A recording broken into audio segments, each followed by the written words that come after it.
আমরা গত ক্লাসে স্কাওয়ারিং দেখেছিলাম, স্কাওয়ারিং পুরোটা শেষ হয়নি, তো সেটাই আজকে আমরা শেষ করব। স্কাওয়ারিং কি সেটা তো আমরা জানি, যে ইম্পিউরিটিস গুলো রিমুভ করা, ন্যাচারালি অবজেক্টিভস একই ঘটনা। বিভিন্ন প্রকার ফাইবারের কি কি যে ইম্পিউরিটিস রয়েছে সেগুলো দেখেছি, এবং সেগুলো কিভাবে রিমুভ করবো সেটা সম্পর্কে কটনটা শুধু জেনেছি। উলের কিছু এখানে কেমিক্যাল কম্পোজিশনের ক্ষেত্রে আমরা দেখেছি কি কি ওয়েস্টেজ থাকে, সিল্কের ক্ষেত্রে দেখেছি, কটনের ক্ষেত্রে তার ক্রস সেকশন করে দেখেছি যে কোথায় কি থাকে এবং কিভাবে স্কাওয়ারিং করতে হয়। সেখানে কনভেনশনাল স্কাওয়ারিং, সলভেন্ট স্কাওয়ারিং, এনজাইম স্কাওয়ারিং ছিল। সে তো যে সমস্ত ইম্পিউরিটিস গুলো কটনের ভিতরে থাকে সেই সমস্ত ইম্পিউরিটিস গুলো কিভাবে দূর হয় সেগুলো দেখেছিলাম। যেমন ফ্যাট এন্ড ওয়াক্স এর সাধারণত স্যাপিনিফিকেশন রিঅ্যাকশনের মাধ্যমে রিমুভ হবে, emulsification, high temperature solvent, pectin, proteins, amino acid, hemicellulose, meter heavy metals etcetera, dirt oil কিভাবে দূর হচ্ছে সেটা দেখেছি। কি কি কেমিক্যাল ইউজ হয় মূলত স্কাওয়ারিং এ সেগুলো দেখেছি। Caustic soda, surfactant, detergent, chelating agent, sodium silicate. তো মূলত কাস্টিক সোডাই মেইন কেমিক্যাল স্কাওয়ারিং এর জন্য। অক্সিলারি কেমিক্যাল হিসেবে levelling agent, tinting agent, whiting agent ইত্যাদি রয়েছে। স্যাপিনিফিকেশন রিঅ্যাকশন কি ফর্মস অফ স্কাওয়ারিং এ ছিলাম, যে ফাইবার ফর্মে করতে পারি, ইয়ান ফর্মে করতে পারি, ফেব্রিক ফর্মে করতে পারি। বেশি যেটা করা হয় সেটা হচ্ছে ফেব্রিক ফর্মে। আর ইয়ান ফর্ম যদি বলি সেক্ষেত্রে হ্যাং, প্যাকেজ, কন্টিনিউয়াস শীট এগুলো করা যেতে পারে। তো স্কোয়ারিং দুই প্রকার আমরা দেখেছি, কনভেনশনাল এবং স্পেশাল। কনভেনশনালের ভিতরে নরমাল যে অ্যালকালি বয়েল অর্থাৎ অ্যালকালি স্কাওয়ারিং, এবং স্পেশালের ভিতরে সলভেন্ট স্কাওয়ারিং এবং ভাপালেন্ট স্কাওয়ারিং রয়েছে। তো আমরা কিয়ার বয়লার সম্পর্কে পড়েছিলাম, কিয়ার বয়লারের ওয়ার্কিং প্রসিডিউর একটা সম্পর্কে পড়েছিলাম, যে বড় একটা ভেসেল, সেখানে কাপড়গুলো পেঁচানো অবস্থায় থাকবে, রোপা অবস্থায়, উপর থেকে কেমিক্যাল দেওয়া হবে, নিচে একটা পারফোরেটেড ঝিল্লি আছে, সে নিচে পড়বে এবং স্টিম বয়েল করা হবে। ওকে, এটি ছিল আমাদের এর কথা, ডিসক্রিপশন কিয়ার বয়লারের। এটাই ছিল সেই মেশিনটা। এরপরে ওয়ার্কিং প্রসিডিউর সম্পর্কে জেনেছি, প্রিপারেশন, অ্যাডভান্টেজ, ডিসঅ্যাডভান্টেজ। ওকে, জে বক্স পর্যন্ত পড়েছি কিনা আমার মনে নেই। জে বক্স কি আমরা পড়েছিলাম?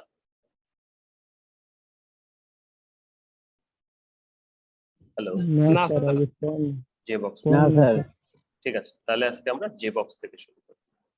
যে স্কাওয়ারিং প্রসেস অফ কটন, কন্টিনিউয়াস স্কাওয়ারিং এর কথা বলা হচ্ছে, যে যেমন নিটের ক্ষেত্রে যেটা হয়ে থাকে, যে একটা মেশিনে একটা নির্দিষ্ট অ্যামাউন্ট অফ ফেব্রিক দিয়ে করা হয়ে থাকে। আর কন্টিনিউয়াসে সাধারণত কন্টিনিউয়াসলি ফেব্রিক ফিড হয়, স্কাওয়ারিং হয়ে বেরিয়ে যায়, কন্টিনিউয়াসলি ফিড হয়ে বেরিয়ে যায়। তো সেটি আজকে জে বক্সে দেখব। তো continuous scouring process of cotton in J box. J box কেন বলা হচ্ছে? যেখানে যে মেশিনটা ব্যবহৃত হয় সেটা জের মতো, ইংরেজি জের মতো বলা হচ্ছে। The scouring vessel is looks like the English letter J and hence the process is called J box process. So in this process desizing, scouring and bleaching can be performed at a time. তো আমরা maximum ক্ষেত্রে সাধারণত স্কাউরিং এবং ব্লিচিংটা একসাথে করি, ডিসাইজিংটা সাধারণত একসাথে করি না, তবে এখানে করা যায়। তো আমরা এতগুলো করব না, আমরা শুধু দেখবো এখানে স্কাউরিংটা আমরা কিভাবে এই জে বক্সে করতে পারি।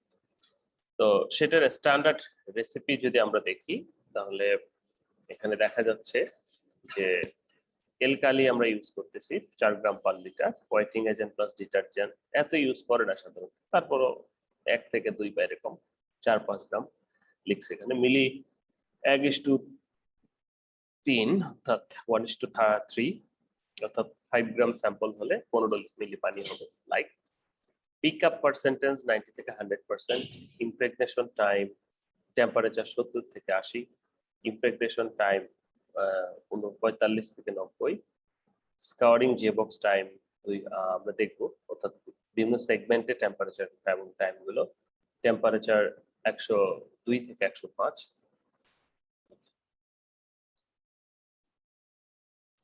প্রসেস কি বলা হচ্ছে? The working process in J box can be divided into 4 units. সেটা কি? প্রথমটা হলো স্যাচুরেশন, ওই পাশে যে দেখলাম temperature, preheater, J box, washing unit. Okay, তাহলে স্যাচুরেশন আমরা ছবি দেখি, ছবিটা দেখলে ক্লিয়ার হবে। এই যে দেখতেছি সেটাকে আমরা জে বক্স বলছি, অর্থাৎ এই যে মেশিনটা আমরা দেখতেছি এটাকে আমরা জে বক্স বলছি, কারণ এটা জে এর মতো।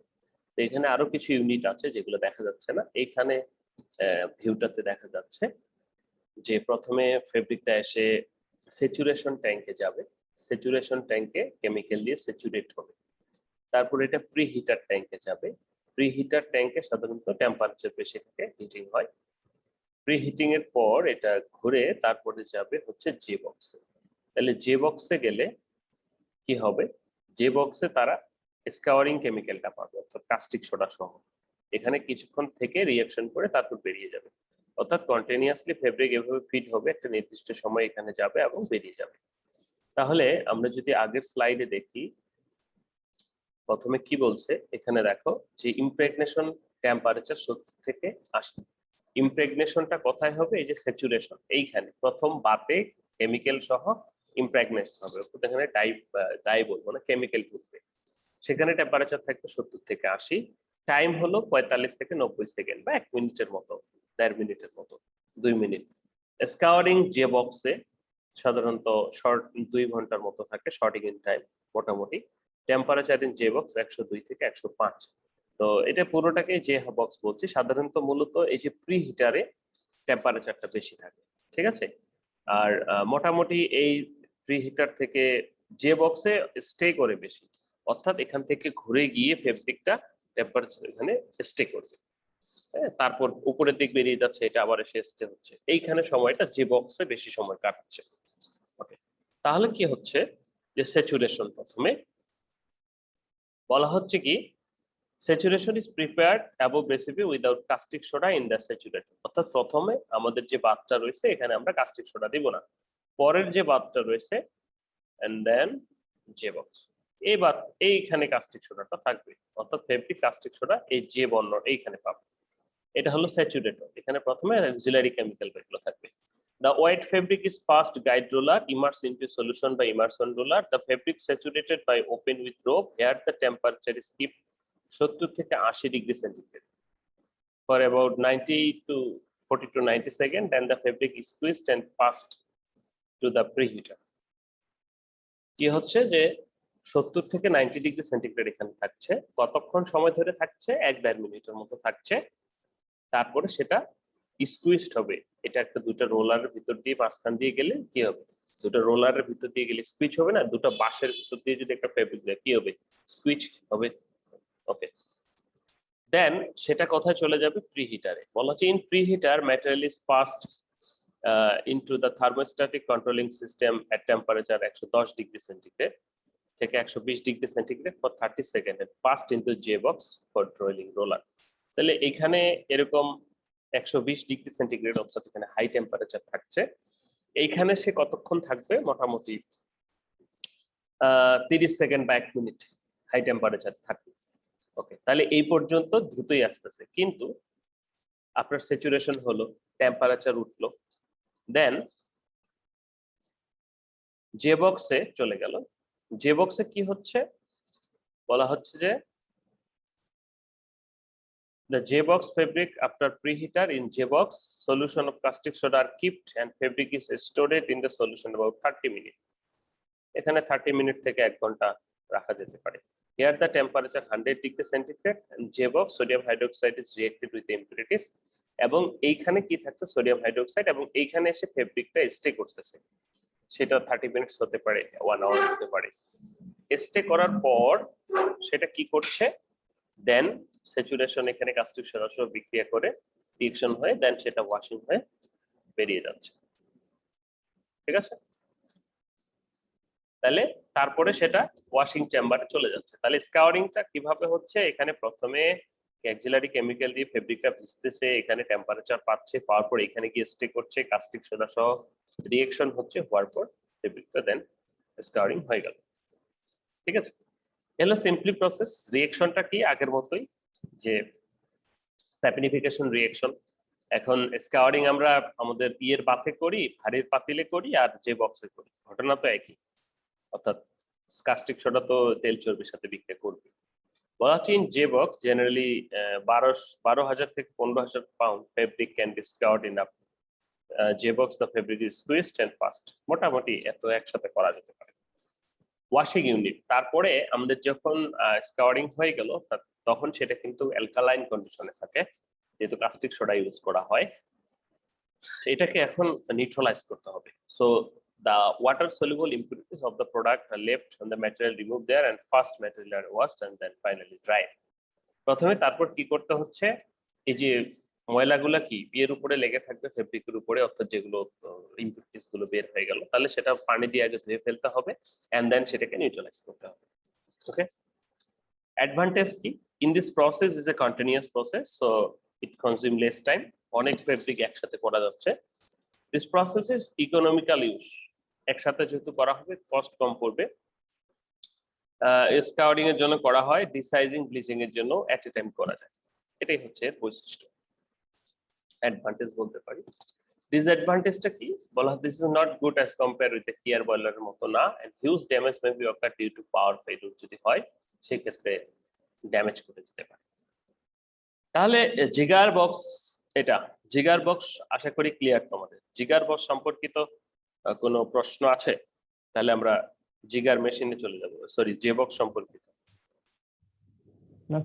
ওকে আমরা তাহলে এবার জিগার মেশিনে যাই জিগার মেশিন আরেকটা মেশিন যেখানে ওভেন ফেব্রিক গুলো সাধারণত প্রসেস করা হয় আমরা মেশিনটা দেখে আসি এই ধরনের মেশিন এখানে সাধারণত দেখতে পাচ্ছ যে বাইরের দিক থেকে ফেব্রিক এখানে আসবে এসে আমি ক্লাসে আছি বাবা এখানে আসবে দেখো ফেব্রিকটা আসতেছে ফেব্রিকটা একটা guide roller pair of guide রোলারের ভিতর দিয়ে এসে ইয়েতে আসতেছে অর্থাৎ ইমারশন অর্থাৎ কাস্টিক সোডা সলিউশন বা আমাদের যে স্কাউরিং সলিউশন সেই সলিউশন গুলোর ভিতর দিয়ে এসে আরেকটা রোলার এখানে জমা হচ্ছে অর্থাৎ একটা খুলতেছে আর একটা সলিউশন সহ এসে জমা হচ্ছে তার মানে যখন সলিউশনের ভিতর দিয়ে যাচ্ছে তখন সেটা কি অ্যাবজর্ব করতেছে কাস্টিক সোডা বা এগুলো অ্যাবজর্ব করে কি হচ্ছে তারপর সেটা স্টে করছে মেশিনের ভিতরেই এটা একটা কন্ট্রোলড অবস্থা সিলড অবস্থা তো ফলে এখানে টেম্পারেচার এবং প্রেসার কন্ট্রোল করা যাচ্ছে মানে উদ্দেশ্য কি যে ফেব্রিকটা কুচকাচ্ছে না রোপ ফর্ম হচ্ছে না আমরা যেমন আমাদের নিট ফেব্রিক গুলো যেমন কুচকি মানে রোপ আকারে ডাইং করা হয় এখানে কিন্তু রোপ হচ্ছে না ফেব্রিকটা ওপেন উইথ ফর্মে থাকছে অর্থাৎ যেভাবে থাকছে সেভাবেই রোল হচ্ছে অর্থাৎ উইথটা কিন্তু কমতেছে না ওপেন উইথ অর্থাৎ যা উইথ আছে সেটাই রোলারের ভিতর দিয়ে ডাইং হচ্ছে ক্লিয়ার বা স্কাউরিং হচ্ছে দেখি আমরা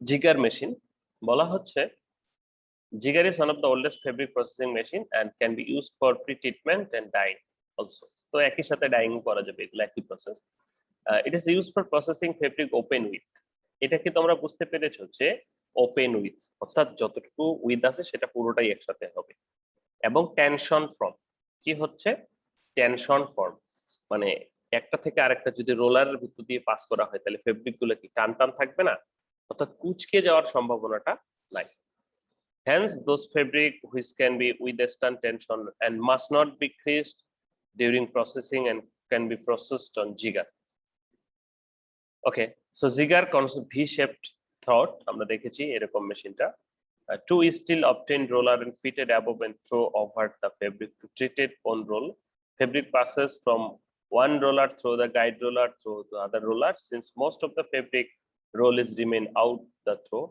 torch বাইরে থাকতে পারে আর মেটাল রেশিও সাধারণত 3 থেকে 4 হয় তো মেশিনের বর্ণনায় যদি আমরা আবার যাই তাহলে আমরা কি দেখতে পাবো যে এক নম্বরে যদি দেখি সেটি হচ্ছে উইন্ডো এটা হচ্ছে ঢাকনা খোলা যায় অথবা লাগানো যায় বা এটা দিয়ে দেখা যায় ভিতরে কি কতটুকু হচ্ছে ফেব্রিক 2 নম্বরে একটা ফেব্রিক রোল বাইরে থেকে থাকে এই টর্চটার বাইরে টেক আপ রোল 3 নম্বরে টেক আপ রোল অর্থাৎ এটা ভিতরে ঢোকাচ্ছে লেট অফ রোল 4 নাম্বার অর্থাৎ এই ফেব্রিকটাকে এইখানে যেটা নিচ্ছে সেটা হচ্ছে take off roll let off roll তারপর হচ্ছে লিকুয়ার 5 নম্বরে এইগুলো লিকুয়ার এন্ড 6 নম্বরে guiding device this are the guiding device এই সমস্ত গাইডিং ডিভাইসের কারণেই আমার ফেব্রিকটা কিন্তু টেনশনে থাকছে স্ট্রেট থাকছে ওকে ক্যাপাসিটি 200 থেকে 200 হতে পারে ফেব্রিক লেন্থ 500 থেকে 1000, 200 মিলি এখানে আমরা ইউজ করতে পারি, 200 litre not milli. Modern high capacity জিগারের ক্ষেত্রে আমরা 750 লিটার, ফেব্রিক 5000 লিটার পর্যন্ত হতে পারে। In additional, roller is placed on the fabric wound roller and such that the squeeze is from the fabric content. Jigger can be used for desizing, etc. কিছুই না, বাকি যা ছিল তাই, শুধুমাত্র ফেব্রিকটা টেনশনের ভাবে কতগুলো পেয়ার রোলার ভিতর দিয়ে এখানে হচ্ছে। ক্লিয়ার? তাহলে এখানে ফেব্রিকটা যখন জমা হচ্ছে সেও কিন্তু কেমিক্যাল গুলো নিয়ে আসতেছে, ঠিক আছে? সো রিঅ্যাকশনটা কিন্তু এখানে হচ্ছে। এটা হচ্ছে জিগারের মাধ্যমে কিভাবে স্কাউরিং করব। এরপরে যদি আসি সেটি হচ্ছে উইন্স মেশিন, যেটি সাধারণত রোপ ফর্মে করে থাকে। আমাদের নিট ফেব্রিক গুলো সাধারণত এই পদ্ধতিতে করে থাকে। এটাকে উইন্স বলার কারণ হচ্ছে যে আমরা ওই আগের, হ্যাঁ সানি বলো। সানি হাত তুলেছো কেন? স্যার ওল্ড জিগার প্রসেসটা এখন কি চালু আছে আমাদের এখানে? না, এখন ওল্ড জিগার আছে, ফ্যাক্টরিতে জিগার মেশিন চলে, বাংলাদেশি ফ্যাক্টরিতে জিগার মেশিন পাবে। ওকে, মানে এখন যা সব মডার্ন পদ্ধতিতে হচ্ছে স্যার। হ্যাঁ মডার্ন জিগার গুলো আছে। মানে জিগার মডার্ন এবং ওল্ডের মধ্যে পার্থক্য এটাই যে মডার্ন গুলোতে অনেক কিছু সিস্টেমেটিক করা হয়েছে, বাট সিস্টেম একই জি রয়েছে। স্যার। ওকে, সানি শব্দ আসছে, তোমার প্রশ্ন শেষ হলে মিউট করো। ওকে, তো আমরা ওই প্রাচীনকালে কুয়ো থেকে পানি তুলতাম। পানি তোলার ক্ষেত্রে বিভিন্ন মুভিতেও তোমরা দেখে থাকবে যে এখানে একটা কপি কল, একটা হুইল লাগানো থাকে, যেটা দিয়ে বালতিটাকে সহজে উঠানো যায়, তাই না? এরকম মনে পড়ে কিনা? তো উইন্স বলা হয় এটাকে। তো আমাদের যে এই ডাইং মেশিনের ক্ষেত্রে এরকম একটা উইন্স থাকে, গোলাকার চাকা বলতে পারি, যেটার উপর দিয়ে ফেব্রিকটা ফিড হয় এবং রোটেট করে। তো সাধারণত আমরা উইন্স ডাইং মেশিনে যখন ফেব্রিক ফিট করে দুই প্রান্ত গিট্টু মেরে দিই, তখন আলটিমেট অবস্থাটা এরকম একটা রোপের মতো হয় বা ফিতার মতো হয়, এটা কন্টিনিউয়াসলি এরকম করে ঘুরতে থাকে। তো এখন এটা যখন গিট্টু মেরে দিলাম তো একটা পুরোটাই একটা রোপ হয়ে গেল রাউন্ড। এটা তখন কি হচ্ছে, এটার উপর দিয়ে গাইড রোলারের মাধ্যমে এইখানে কেমিক্যালে পড়তেছে। তাহলে কেমিক্যালে পড়তেছে মানে এখানে জমা হচ্ছে এবং আরেকটা প্রান্ত আবার উপরে উঠে যাচ্ছে। তাহলে দেখো তো এইখান থেকে যে ফেব্রিকটা এটা ভিজিবল, মানে এটার মুভমেন্টটা ভিজিবল যে এটা যাচ্ছে, কিন্তু ফেব্রিকটা এখানে এসে জমা হচ্ছে। মানে এই প্রান্তটা যখন জমা হলো, সেই প্রান্তটা এটা যেতে যেতে যেতে এই প্রান্ততে আসতে একটা নির্দিষ্ট সময় নেয়, আবার এই প্রান্তটা উপরে উঠে এখানে যাচ্ছে। তাহলে এই প্রান্তগুলো, অর্থাৎ এখানে কিছু ফেব্রিক জমা হয়ে থাকে। বিষয়টা কিরকম, যে একটা শাড়ির মনে করো একটা মানে জোড়া দিয়ে তুমি কি করছো, এখানে জমা জমা করতেছো এবং এই নিচ থেকে আবার আরেকজন টেনে নিচ্ছে আস্তে আস্তে করে। তো আলটিমেট যেটা হলো, তুমিও নিচ্ছ এখানে ছাড়তেছো, সেও নিচ্ছে, কিন্তু এখানে একটা অবস্থা হলো যে জমা হয়ে থাকে। তো এই যে ডুয়েল পিরিয়ড এটাকে বলা হয়, এখানে যতক্ষণ ধরে থাকে সেটা আমরা ডুয়েল পিরিয়ড বলছি, বা সেখানে কেমিক্যালি ইমার্জ থাকছে। So it is another old processing equipment which is process can rope from, and it is suitable for rope form, অর্থাৎ রোপ ফর্ম। আমরা রোপ করে ইয়ে করি না, ওয়াশ করি না, ঠিক আছে, সেটি।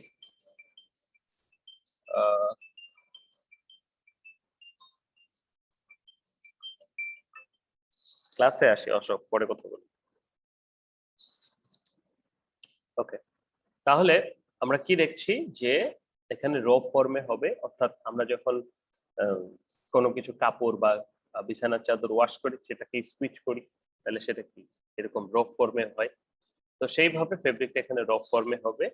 It is suitable for all this fabric which can be withstand creasing during opening of the process.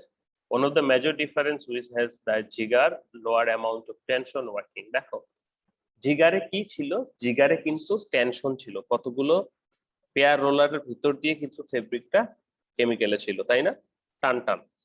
But এখানে কিন্তু এ ধরনের কোনো টেনশন থাকছে না, কারণ ফেব্রিকটা একটা চাকার মধ্য দিয়ে এসে নিচে পড়তেছে, জমা হচ্ছে, আবার উঠতেছে।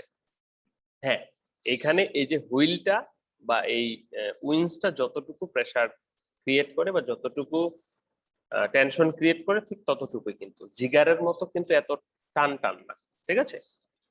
During processing, most of the fabric remains submerged in deep through which increases material to liquid 1:20. অন্য ক্ষেত্রে কিন্তু আমরা দেখেছি 1:3 অথবা 4, ঠিক আছে? এখানে নিচে সাবমার্জ অবস্থায় আছে। Due to the much lower lengthwise tension imposed on the fabric and winds are the better suited for delicate fabric which like knit and woolen fabric এর ক্ষেত্রে সাধারণত এটা বেশি প্রযোজ্য। তাহলে আলটিমেট থিমটা কি? থিমটা হচ্ছে এখানে নিচে আমার কেমিক্যালটা থাকবে, এখানে একটা হিট এক্সচেঞ্জার থাকে যেটা টেম্পারেচার বা এগুলো মেইনটেইন করে, এবং ফেব্রিকটা একটা রোপ আকারে ঘুরছে ফিতার মতো। কিন্তু ঝামেলা যেটা হচ্ছে যে এইখানে, ঝামেলা বলবো না, টেকনিক যেটা হচ্ছে এখানে ফেব্রিক গুলো জমা হয়ে থাকছে, অর্থাৎ একটা নির্দিষ্ট সময় ধরে এর ভিতরে সলিউশনে মার্চ হয়ে থাকছে, আবার সেটা একটা নির্দিষ্ট সময় পর আবার রাউন্ড খাচ্ছে, অর্থাৎ পুরোটা একটা নাড়াচাড়া করা হচ্ছে, ঠিক আছে? তো এটা হলো উইন্স মেশিন, এবং উইন্স মেশিন এটার রেসিপিও একই জিনিস, এবং এটার মাধ্যমে আমরা একই টেম্পারেচারে স্কাউরিং করতে পারি। তো নিট ফেব্রিকের জন্য এই মেশিনটা খুবই প্রচলিত, বর্তমানে high temperature high pressure machine বলে, সেটাও মানে এগুলো উইন্স মেশিন হলো মূল কথা, উইন্স এর আপডেটেড, ওকে, এগুলো চলে, মানে উইন্স মেশিনের উপর ভিত্তি করে এই মেশিন গুলো তৈরি করা হয়েছে, এগুলো এক প্রকার উইন্স মেশিন। ওকে, তোমরা ভিডিও দেখে থাকবা কিছু পুরাতন, দেখাবে যে এরকম বয়েলিং বাত রয়েছে, সেই বয়েলিং বাতে এরকম একটা হুইল রয়েছে, সেই হুইলের উপর দিয়ে ফেব্রিক গুলো মানে রোটেট করছে, একবারে ওপেন বয়েলিং, সেটাও কিন্তু উইন্স মানেই কিন্তু হচ্ছে এই হুইলটা, ঠিক আছে? ইন্ডিয়ার কিছু ভিডিও দেখে থাকবা। তাহলে আমরা দেখলাম জেবক্স, আমরা দেখলাম জিগার, আমরা দেখলাম উইন্স মেশিন। নাও প্যাডিং ম্যাঙ্গেলটা কি? যে প্যাডিং ম্যাঙ্গেল আর কিছুই না, পেয়ার অফ রোলার্স, দুটো রোলার্স থাকছে সেটা ভিতর দিচ্ছে। তো এই যে দেখতে পাচ্ছি ফেব্রিকটা কি হচ্ছে, গাইড রোলারের মাধ্যমে প্রথমে স্যাম্পল ফেব্রিকটা আসতেছে, এটা সাধারণত ওভেন ফেব্রিক বা ওপেন উইথ ফর্মে যে ফেব্রিক গুলো প্রসেস করা হয় সেগুলোর ক্ষেত্রে হয়ে থাকে। ফেব্রিকটা আসতেছে সলিউশনে ইমার্স হচ্ছে, তারপর গাইড রোলার ভিতর দিয়ে এই প্যাডারের ভিতর দিয়ে চলে যাচ্ছে, প্যাডারের ভিতর দিয়ে যাওয়ার সময় সেখানে কি হচ্ছে, স্কুইজ হচ্ছে, এক্সট্রা কেমিক্যালটা বেরিয়ে যাচ্ছে। তো এই প্যাডারে সাধারণত বড় বড় ভেসেল চৌবাচ্চাকৃতির হয়ে থাকে, ফ্যাক্টরিতে যদি দেখো এরকম চৌবাচ্চাকৃতি, সেখানে টেম্পারেচার এবং কেমিক্যাল দেওয়া হয় এবং সেটা দেন স্কুইজ হয়ে চলে যায়। So in this one of the most familiar machine used for dyeing, pre-treatment and finishing, it is used for the application of chemical, even dyes or fabric uniform manner open with form. The completion of the reaction dye fixing is carried out by batching, steaming, curing, etc. So this is the used for continuous and semi-continuous method of chemical dye application to the fabric suitable for application substantivity dyes or chemical to the fabric. কিছুই না, কি তাহলে? This is a চৌবাচ্চা বলবো আমরা, sample এখানে এটা guide roller ভিতর দিয়ে আসতেছে নির্দিষ্ট সময় টেম্পারেচার থেকে, আবার এখানে এটা স্কুইজ রোলারের ভিতর দিয়ে পার হয়ে যাচ্ছে। তো এটাকে আমরা প্যাডিং ম্যাগনেট বলছি, এটার মাধ্যমেও আমরা স্কাউরিং করতে পারি। তো এই ছিল এতক্ষণ ধরে আমাদের স্কাউরিং মেশিন সম্পর্কে কথাবার্তা। আমরা কিয়ার বয়লার থেকে শুরু করেছিলাম, যে আমরা কিয়ার বয়লারে করতে পারি, তারপরে হচ্ছে আমরা জেবক্সে করতে পারি, তারপরে হলো আমরা জিগার মেশিনে করতে পারি, তারপরে হচ্ছে আমরা উইন্স মেশিনে করতে পারি। এবার আসি কটনের কথাবার্তা শেষ করেছি এর আগেই, আমরা প্রসেসিং গুলো দেখলাম। তো মেশিনে যে শুধু কটনই যাবে এমনটা নয়, অন্যগুলোও যাবে। এখন আমরা একটু অন্য ফাইবারের প্রতি যাব।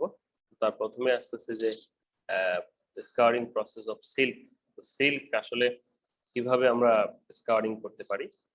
তো সিল্কের ইম্পিউরিটিস গুলো প্রথমে আমাদের দেখা দরকার। সিল্কের ইম্পিউরিটিস গুলো কি কি? Silk gum or sericin, silk fibroin, water, salts, এগুলো রয়েছে। সিল্ক গাম or সেরিসিন 22 থেকে 25% ফেব্রিন। তো এখান থেকে আমাদের রিমুভ করতে হবে কোনটা? গাম or সেরিসিনটা। এই যে মনে করো তোমাদের আগে বলেছিলাম যে ময়দা দিয়ে দুটো দড়ি যদি একসাথে লাগিয়ে দাও, সেখান থেকে দড়িটা হলো ফাইব্রন আর ময়দাটা হচ্ছে গাম, এরকম মনে হবে। তো এটা আমাদের রিমুভ করতে হবে। তো এই ফাইব্রিন যেটা মূল উপাদান সেটি আবার আরো কিছু দিয়ে গঠিত, যেমন সেখানে গ্লাইসিন, সেরিসিন, টাইরোসিন, এনালিন এন্ড আদার মোটামুটি ভাবে একটা কম্পোজিশন দেওয়া আছে। কেমিক্যাল স্ট্রাকচার যদি দেখি তাহলে দেখা যাচ্ছে প্রোটিন রয়েছে যুক্ত, মলিকিউলগুলো যুক্ত হয়ে একটা লং চেইন তৈরি করে। এই সিল্কে একমাত্র natural polymer. There are removing impurities called degamming. আমরা এটাকে সাধারণত স্কারিং বলবো না, আমরা এটাকে বলবো degamming. Okay, so as an use for degamming soap, সাধারণত নরমাল সোপ ইউজ করা হয়, কিন্তু সোডিয়াম কার্বনেট প্লাস বাইকার্বনেট আমরা ইউজ করতে পারি। এছাড়াও অল্প পরিমাণে কেউ চাইলে কাস্টিক সোডা ইউজ করতে পারে, কিন্তু সেই ক্ষেত্রে ফেব্রিকটা ড্যামেজ হয়ে যাওয়ার সম্ভাবনা থাকে। তো মাইল্ড অ্যালকালি সাধারণত ইউজ করা হয়। And synthetic detergent and pH should be 9 থেকে 9.8 এরকম রাখা হয়। তো দেখি আমরা recipe soap, any types of soap তুমি ইউজ করতে পারো অথবা কার্বনেট ইউজ করতে পারো। Solution gallon bar of the silk, temperature 95, 10, 9, 10 এরকম। So nowadays synthetic detergent are used instead of soap, better performance. Notice that pH solution not beyond 10, and otherwise silk material will be hampered. 10 নিচে যাওয়া যাবে না, নিচে যাওয়া যাবে না। ওকে, তো এই সিল্কের ক্ষেত্রে আবার একটু ক্লাসিফিকেশন রয়েছে, নানা প্রকার সিল্ক, সেগুলো একটু দেখা দরকার। কারণ ইক্রু সিল্ক যেটা আমরা বলছি, ecru silk is obtained by removing 2 থেকে 5% impurities, sericin. In mild scouring is done, then it is called ecru silk. 2 থেকে 3% সব সলিউশন যখন আমরা মানে ইম্পিউরিটিস রিমুভ করবো সেটার উপর ভিত্তি করে, রুম টেম্পারেচার 60 থেকে 40 থেকে 60, মানে আমার সিল্ক থেকে কতটুকু ইম্পিউরিটিস চলে যাচ্ছে তার উপর ভিত্তি করে এই ক্লাসিফিকেশনটা করা হয়েছে। ইউজ করা হয় কোথায়? Warp and dark shades and unsuitable for bleaching and light shades. সব সলিউশন 10%, টেম্পারেচার 12, এটি হচ্ছে এই এর সিলের সব সাপল সিল্কের 6 থেকে 15% সেরিসিন রিমুভ হবে এখান থেকে। অর্থাৎ কতটুকু সেরিসিন রিমুভ হচ্ছে তার উপর কিন্তু আমরা ক্লাসিফাই করছি। বয়েলড সিল্ক এখানে রিমুভ প্রায় 30%, যেহেতু 22 থেকে 30 আমরা ধরে নিই, তাহলে মোটামুটি এখানেই কমপ্লিটলি রিমুভ হয় এটার ক্ষেত্রে। বাকিগুলোর ক্ষেত্রে কমপ্লিটলি কিন্তু হয় না। যখনই শুনবা, নাম শুনবা যে ওটা কি সিল্ক, সাপল সিল্ক অথবা ইক্রু সিল্ক, সেই ক্ষেত্রে মনে রাখতে হবে যে এখানে কমপ্লিটলি রিমুভ করা নাই। তো বয়েলড সিল্কের ক্ষেত্রে আমরা যদি বলি, বলা হচ্ছে এখানে sericin is remove 30%. This process is required 2 বার প্রসেস। ফার্স্ট বার সোপ সলিউশন টেম্পারেচার একটা করে, তারপর সেকেন্ড বারে আবার যাওয়া হয়। সো এটা করা হয় বয়েলিং টেম্পারেচারে। মোটামুটি পরেরটা যেটা 95 বয়েল টেম্পারে, প্রথমেরটা কিছু ইম্পিউরিটি চলে যায়, সেকেন্ডলি বয়েল করলে বাকিটাও চলে যায়। তো সো মোটামুটি কমপ্লিটলি এইটাতে বয়েল টেম্পারেচারে কিন্তু আমার সিল্কটা রিমুভ করতে হবে গামটা। তো বয়েলড সিল্ক অফ সিল্ক এটি সাধারণত ভালো। প্রিকুয়েশনটা কি বলা হচ্ছে, বাট ভালোর পরেও কিন্তু ওই যে ইম্পিউরিটিস গুলো যদি রিমুভ হয়ে যায় সেক্ষেত্রে কিন্তু ওয়েটটা কমে যাবে। প্রিকুয়েশন গুলো কি কি বলা হচ্ছে যে stirring should not be more, যদি আমি খুব স্টিরিং করি সিল্ক ছিঁড়ে যেতে পারে। Duration of scarring must be control, বেশি সময় ধরে করা যাবে না। পার্সেন্টেজ অ্যালকালি মাস্ট ইনফ্লুয়েন্স, ওই যে অ্যালকালি ইউজ করতে হবে, মাইল্ড অ্যালকালি, আদারওয়াইজ ছিঁড়ে যাবে। Synthetic detergent should be used instead of soap, better performance. All machine parts should be smooth, যেহেতু সিল্ক নিজেই খুবই ডেলিকেট, বা কোথাও যদি একটু লাগে ছিঁড়ে চলে যেতে পারে মেশিনে। স্কারিং অফ উল, তাহলে সিল্ক আমরা গেল। সিল্ক তাহলে আমরা কি দিয়ে স্কারিং করব?